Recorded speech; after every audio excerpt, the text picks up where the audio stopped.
माँ अस्पताल के बेड पर पड़ी थी। अस्पताल के बरामदे में उसके दो बेटे और एक बेटी चिंता में टहल रहे थे। भाई बहन को अपनी माँ के लिए सेहत की चिंता तो थी, उससे भी ज्यादा चिंता इस बात की थी कि अब माँ को अपने साथ कौन रखेगा। जब तक माँ स्वयं थी तब इन तीनों से अलग अपने पुराने घर में रहती थी, लेकिन अब ऐसा करना खतरे से खाली नहीं होगा और ऐसा करने से समाज में तीनों बेटे बेटियों का नाम भी खराब होता। लोग कहते कि देखो कैसे औलादे हैं, बीमार माता को अकेले रहने के लिए छोड़ दिया। 1 घंटे से बिना कोई बातचीत किए वो तीनों अपने अपने विचारों में खोए हुए थे। फिर बहन ने चुप्पी तोड़ते हुए अपने बड़े भाई की तरफ देखते हुए कहा, भैया आप बड़े हैं, इसलिए आपका कर्तव्य है कि माँ को जरूरत के समय आप रखें और उनकी देखभाल करें। छोटी बहन की बात सुनकर बड़े भाई ने पहले अपनी पत्नी को देखा और बोला, मैं इस बात में बिल्कुल इनकार नहीं करता कि बड़े होने के नाते मेरा माँ की देखभाल करने का कर्तव्य है, लेकिन तुम तो जानते ही हो कि मैं और तुम्हारी भाभी दोनों ही जॉब करते हैं।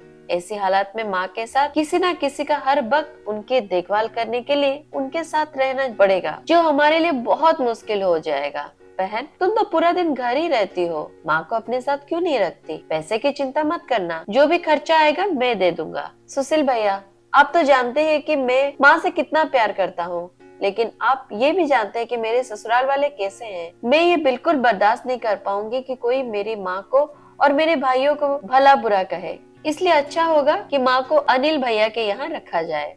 बड़े भाई सुशील ने भी छोटे भाई अनिल के यहाँ माँ को रखने के लिए सहमति जताई। आप ये कैसी बातें कर रहे हो? क्या आपने नहीं देखा है कि माँ कभी भी मेरे घर में 2 दिन से ज्यादा रही ही नहीं है, उसका मेरे यहाँ मन लगता ही नहीं है, फिर कैसे वो इतना दिन मेरे घर रह पाएगी? छोटे भाई ने अपनी असहमति जताते हुए कहा। इससे पहले कि इस चर्चा का कोई नतीजा निकल पाता, एक नर्स वहां दौड़ते हुए आई और कहने लगी, क्या आप ही वार्ड नंबर 4 में भर्ती मरीज के रिश्तेदार हैं? आपको डॉक्टर साहब अंदर बुला रहे हैं। सभी घबराते हुए दौड़ते हुए डॉक्टर के पास पहुंचे। डॉक्टर ने उनसे हाथ जोड़ते हुए कहा, आई एम सॉरी, मैं आपकी माता जी को नहीं बचा पाया। डॉक्टर की इस खबर ने सबके चेहरे की झूठी मूठी दुख की परत को चढ़ा दी थी, लेकिन सभी के दिल में किसी कोने में इस बात की खुशी भी छुपी हुई थी कि अब उन्हें माँ को नहीं संभालना पड़ेगा और माँ की वजह से उन्हें परेशान नहीं होना पड़ेगा। दोस्तों छोटे से ये इमोशनल कहानी ही समाज का सत्य है। यहाँ लोग ऊपर से जो दिखते हैं वो अंदर से नहीं होते। जो माँ बाप अपने 4-4 बच्चों को बिना किसी शिकायत के बड़ी आसानी से संभाल पाते हैं, आगे चल के जरूरत पड़ने पर यही 4 बच्चे मिलकर भी उन्हें नहीं संभाल पाते या नहीं संभालना चाहते। बच्चों को ये बात नहीं भूलनी चाहिए, जैसा वो बोएंगे वैसा ही तो काटेंगे।